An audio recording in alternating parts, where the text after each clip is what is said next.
சரவண பவ. வேல் இருக்க வினை இல்லை, மயில் இருக்க பயமும் இல்லை. கடந்த 1 வருடமாக இருந்த உன்னுடைய ஒரு மன போராட்டத்திற்கு முடிவு கிடைக்கும் நேரம் வந்து விட்டது. உன் மனம் 1 வருடமாக பட்ட பாடை நான் அறிவேன்.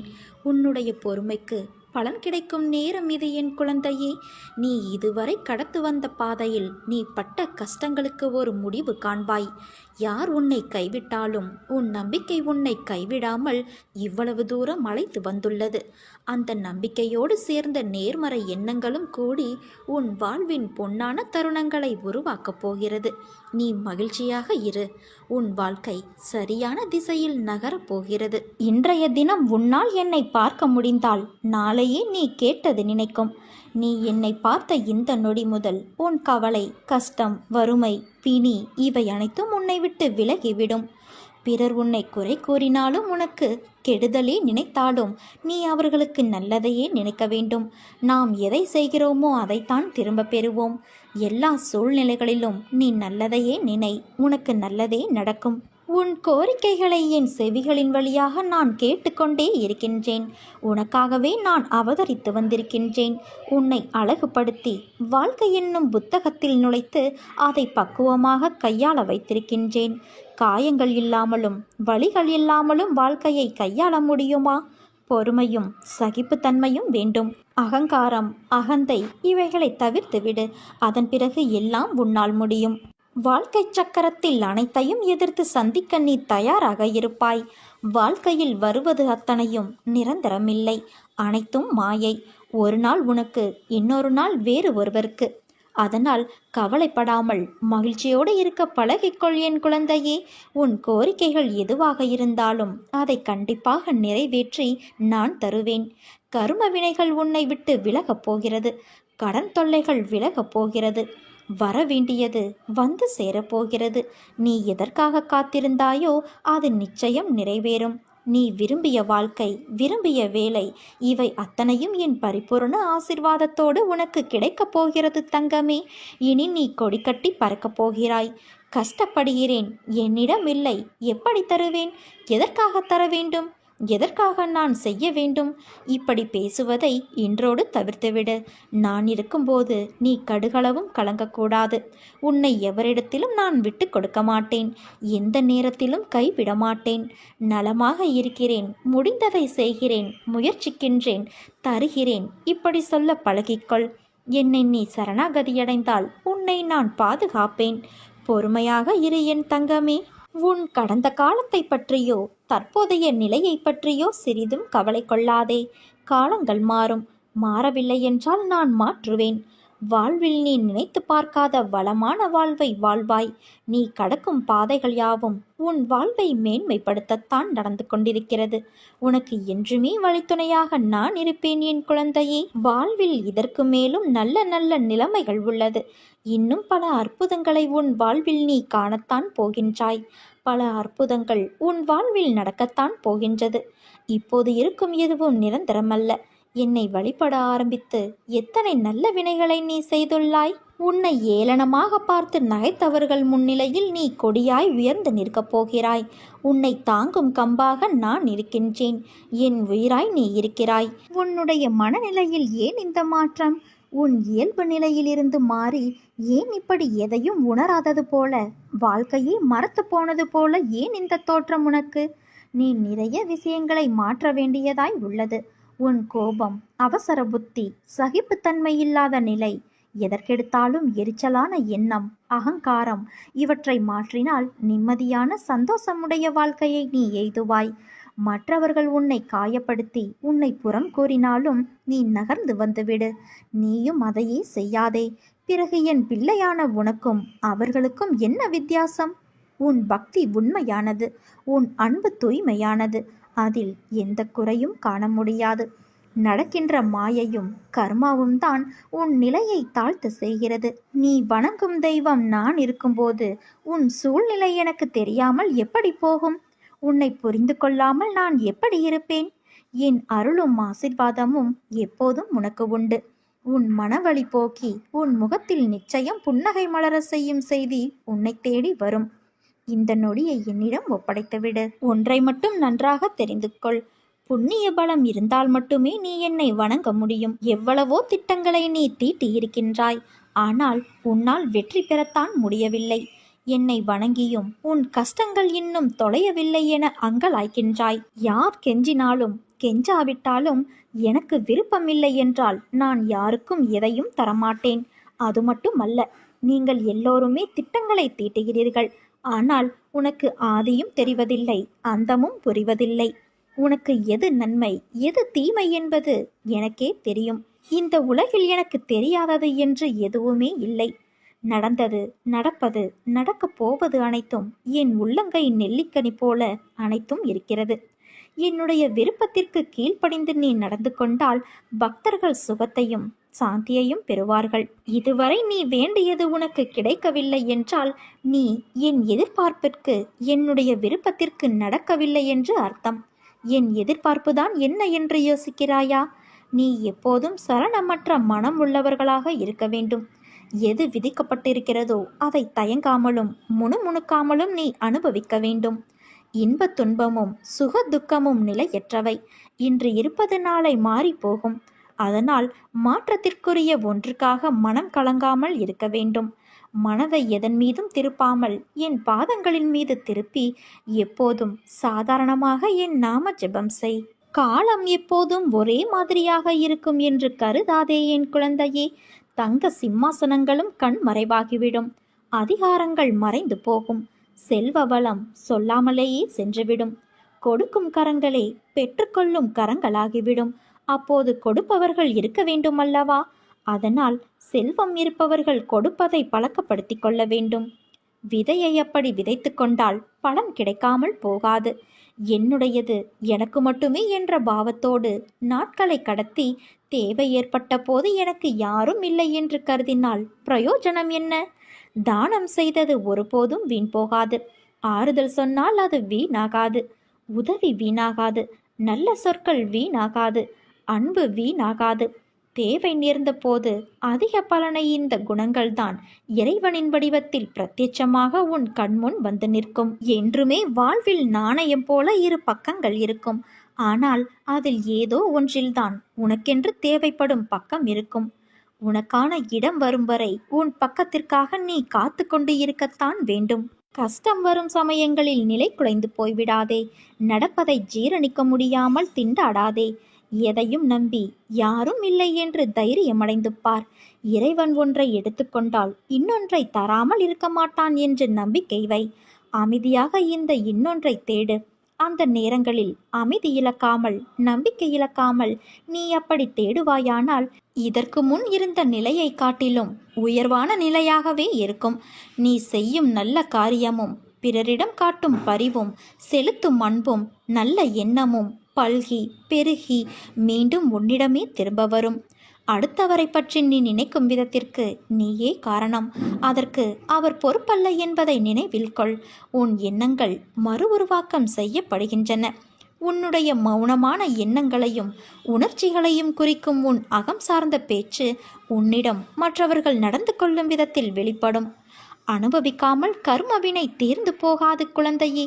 ஜீவர்களின் கர்ம பாசம் எவ்வளவு பலமானதாக இருந்தாலும் என்னை சரணடைந்தவர்களின் தீவினைகள் சிலந்தி பூச்சி உண்டாக்கும் கயிறு போல பலவீனமாகிவிடும். ஏதோ ஒன்றை அடைவதில் மட்டும்தான் நிம்மதி கிடைக்கும் என்று நினைக்காதே.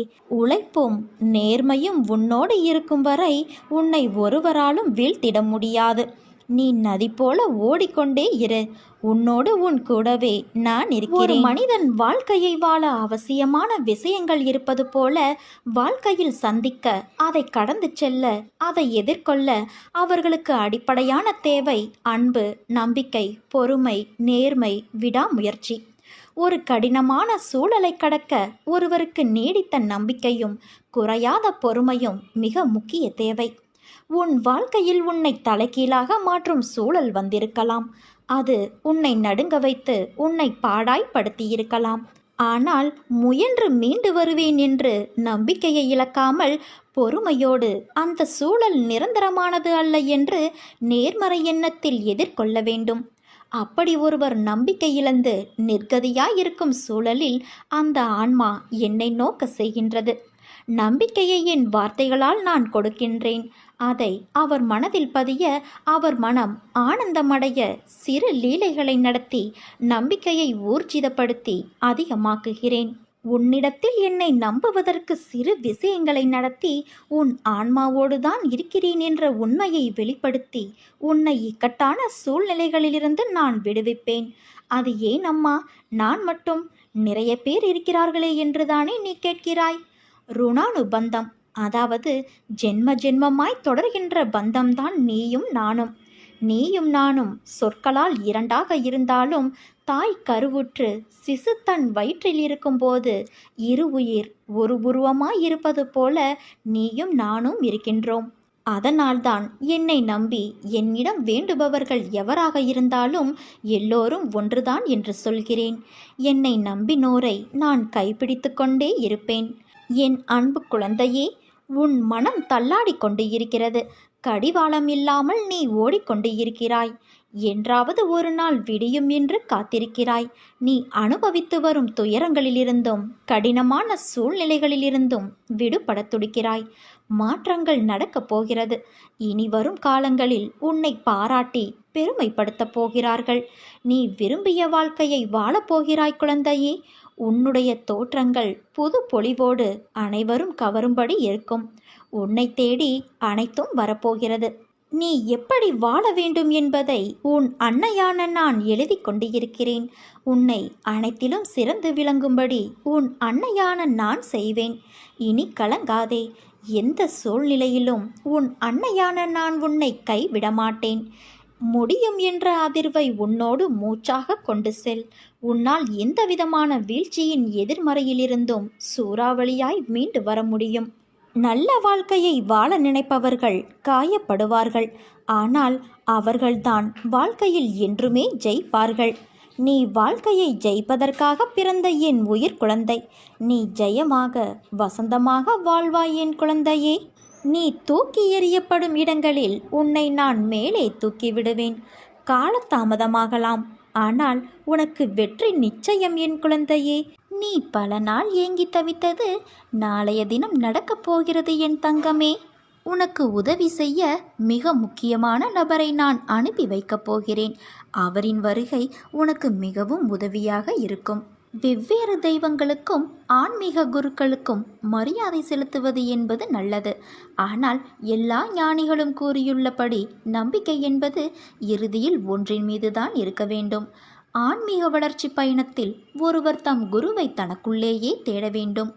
பாபா நமக்குள் உறுதியாக நிலைநிறுத்தப்பட்டு விட்டால் வேறெங்கு செல்வது என்ற கேள்வியே ஏன் எழப்போகிறது? வெவ்வேறு காரணங்களுக்காக வெவ்வேறு தேவதைகள் பின்னால் ஓடுவதையும் வெவ்வேறு கோவில்களுக்கு அலைவதையும் விடுத்து பாபா ஒருவரையே உறுதியாக பற்றி கொள்ளுங்கள். தனது பக்தனை எந்த சூழ்நிலையிலும் காத்தருளக்கூடியவர் பாபா. பாபாவின் வழிநடத்துதலை வார்த்தைகளால் விவரிக்க முடியாது. அதை உணர மட்டுமே முடியும். பாபாவிடம் நம்மை முழுமையாக அர்ப்பணித்து எந்த நிலையிலும் பாபா நாமம் ஜபித்து வாழ்ந்தோமானால் நம்மை சூழ்ந்துள்ள அனைத்து பிரச்சனைகளும் நம்மை விட்டு விலகி செல்வதை நாம் அனுபவத்தில் உணர முடியும். எனதன்பு குழந்தையே, நீ இழந்து போனதையும் தொலைத்து விட்டதையும் நான் அறிந்திருக்கின்றேன். நான் மௌனமாக இருப்பதற்கு காரணம் அவை உனக்கு நன்மை விளைவிக்கும் என்பதால். பிற்காலத்தில் பெரும் பலனோடும் வட்டியோடும் ஆசீர்வாதத்தோடும் மீண்டும் உன்னிடமே வந்து சேரும். உன் வேண்டுதல்கள் அனைத்தும் கேட்கப்பட்டுவிட்டது. நீ எனக்காக பொறுமையாக காத்திரு. உன் வாழ்வில் நல்லதே நடக்கும். கிளைகளை வெட்டினால் என்ன, வேர் இருக்கிறதே என்று நான் மகிழ்ச்சிப்படுவேன். துளிர்க்கும் வகையில் துணி உடையவனாவேன். அதைத்தானே வாழ்க்கை நமக்கு கற்பித்தபடி இருக்கிறதல்லவா? விடிந்த பின்பு நிலவு கண்ணுக்கு தெரிவதில்லை. அதுபோல சிலருக்கு உயர்ந்த பின்பு உதவியவர்கள் கண்ணுக்கு தெரிவதில்லை. புகழை மறந்தாலும் நீங்கள் பட்ட அவமானங்களை மறக்காதீர்கள். அது இன்னொரு முறை நீங்கள் அவமானப்படாமல் இருக்க கை கொடுக்கும். நேர்மை மிக அரிது. அது உங்களிடம் இருந்தால் இழந்து விடாமல் இருங்கள். ஆயுளின் பெருமை ஆண்டுகளில் இல்லை, நீங்கள் வாழும் முறையில்தான் இருக்கிறது. அன்பும் இனிமையும் உள்ளத்தில் இருந்தால் வாழ்வில் எங்கும் எப்போதும் எதிலும் மன நிறைவடைவீர்கள். நாம் ஒருபோதும் நம்மை உணர்வது இல்லை. அடுத்தவரை திருத்துவதில் மிக கவனமாக இருக்கிறோம். மிக மிக குறைவானவற்றையே மனிதர்கள் அறிந்து வைத்திருக்கிறார்கள். பெரும்பாலானவர்கள் தங்களுக்கு அதிகம் தெரியும் என்று அடம் பிடிக்கிறார்கள். இந்த உலகத்தில் மிகப்பெரிய பிரச்சனை என்னவென்றால், தம்மைத்தாமே புரிந்து கொள்வதற்காக எதையும் கேட்பதில்லை, பிறருக்கு பதிலளிப்பதற்காகத்தான் கேட்கிறார்கள். எந்த நாள் உங்களுக்கு உங்களுடைய மதிப்பு தெரிய வருகிறதோ அன்று முதல் பிறருடைய பாராட்டிற்கும் அவமதிப்பிற்கும் எந்த ஒரு பேதமும் தெரிவதில்லை. மற்றவன் நன்றாக இருக்கக்கூடாது என்ற எண்ணம் மனிதனின் நிம்மதியை குலைக்கிறது. தருமன் கேட்டது 5 வீடு. சரியோ தவறோ, நீதியோ அநீதியோ, தர்மமோ அதர்மமோ, 5 வீடு கொடுத்தால் துரியோதனன் ஒன்றும் குறைந்து விடப்போவதில்லை. உலகளந்த பெருமாள் பரவாசுதேவன் 5 வீடு கேட்டான். ஊசி முனை நிலம் கூட கொடுக்க மாட்டேன் என்றான் துரியோதனன். அந்த கஞ்சத்தனம் உலோபகுணம் அவன் குலத்தையே வேறறுத்தது. கொஞ்சம் விட்டு கொடுத்திருக்கலாம். அவனுக்கு எதற்கு கொடுக்க வேண்டும் என்ற முரட்டு பிடிவாதம் துரியோதனனை அழித்துவிட்டது. கெட்டவர்களிடமிருந்து பாடம் படிக்கலாம், ஆனால் அதை ஒருபோதும் நாம் செய்து விடக்கூடாது. யார் உனக்கு அதர்ம வழியில் சென்று துரோகம் செய்தாலும் நீ அவர்களுக்கு தர்மத்தின் வழியில் சென்று நல்லதை செய்து பார். உனக்கு வாழ்வில் அனைத்தும் சுகம் கிட்டும். எவ்வித தவறுகள் செய்திருந்தாலும் அவற்றை உணரும் தருணத்தில் அனைத்தையும் மன்னித்து நான் உன்னை ஆசிர்வதிப்பேன். நள்ளிரவில் எழுந்து ஏன் இந்த குழப்பம்? எதற்காக இந்த பதற்றம்? ஏன் இந்த வீணான கவலை? ஏன் இந்த துடிதுடிப்பு? அனைத்தையும் விட்டு உன் வேலைகளை பார்த்து கொண்டிரு. நான் உனக்காக வேலை செய்கிறேன். உனக்காக அவதரித்தவன் நான். உன்னை நல்லபடியாக உயர்த்த உனக்காக பாடுபட்டு கொண்டிருக்கிறேன். தயவு செய்து நான் உன்னுடன் இருப்பதை உணர்ந்து கொள் என் செல்வமே. நான் வருவதற்கு முன்பும் வந்ததற்கு பிறகும் நடந்து கொண்டிருப்பதை உணர்ந்து கொள். உன்னை எப்படி நான் கைவிடுவேன்? உன்னை அனைத்து திசைகளிலிருந்தும் நான் பாதுகாத்து கொண்டிருக்கிறேன். நான் இருக்கும் இடத்தில் எவரையும் உன்னை நெருங்க விடமாட்டேன். என் கண் பார்வை உன் மீது விழுந்து கொண்டிருக்கும் போது எந்த கெடுதலும் வந்து உன்னை துன்புறுத்திவிட முடியாது. என் கண்ணிலிருந்து வரும் அருள் கதிரால் நீ பாதுகாக்கப்படுகிறாய். அதனால் கவலையை விடு. எப்படி என் வேண்டுகோள்கள் எல்லாம் இப்படி நிறைவேறியது என விரைவில் நீ ஆச்சரியப்பட போகிறாய். மானுடர்களுக்கு விதிக்கப்பட்ட செயல் ஒன்று இருக்கிறது. முக்தனாவதற்கு மானிடருக்கு மாத்திரமே அவகாசம் உள்ளது. கர்மபந்தங்களிலிருந்து முக்தி அடைவதற்காகவே நரஜென்மம் கிடைத்துள்ளது. ஞானம் பெறுதலே மனித ஜென்மத்தின் குறிக்கோள். அது தவிர மற்றது ஏதாகிலும் அது முக்கியமற்றது. இருப்பினும் எனது தனி சிறப்பு என் பக்தர்களின் வேண்டுகோள்களையும் அவர்கள் தங்கள் விருப்பங்களை விருப்பு வெறுப்பற்று யாருக்கும் பாதிப்பின்றி அனுபவிக்கும்படி செய்வதற்கு அவர்களை தகுதிப்படுத்தி அவர்களின் விருப்பங்களை நிறைவேற்றுவதாகும். அவர்களின் விருப்பங்கள் யாவையும் நான் சீக்கிரம் நிறைவேற்றிய பிறகு அவர்களை பின்னர் என்வயப்படுத்துவேன். அவர்களுக்கு ஞானத்தை கொடுப்பேன். அசாத்தியமெல்லாமே எனக்கு சாத்தியமே. அப்படி இருக்க உன் சாத்தியமான கோரிக்கைகள் எனக்கு எம்மாத்திரம்? உனக்கு மூடும் கதவுகள் அனைத்தையும் சர்வ சாதாரணமாக நான் உடனே திறப்பேன். கவலையற்று இரு. உன் வேண்டுதல்கள் உடனே நிறைவேறப் போகிறது. எத்தனை பேர் கூடி நின்று உன் வழியை அடைத்தாலும் அத்தனை பேரும் வியக்கும்படியாக நான் உனக்கு பல வழிகளை திறப்பேன்.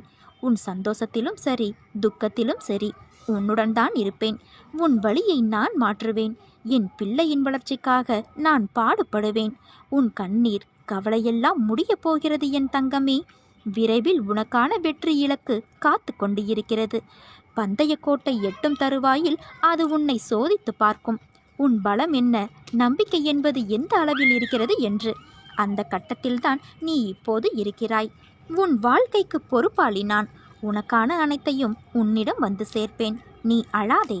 உனக்கான அனைத்தும் தயாராக உள்ளது. அது மற்ற விஷயங்கள் போல நிலையற்றவையல்ல. உன் வாழ்க்கைக்கு அர்த்தத்தை கொடுக்கும் பொக்கிஷம்.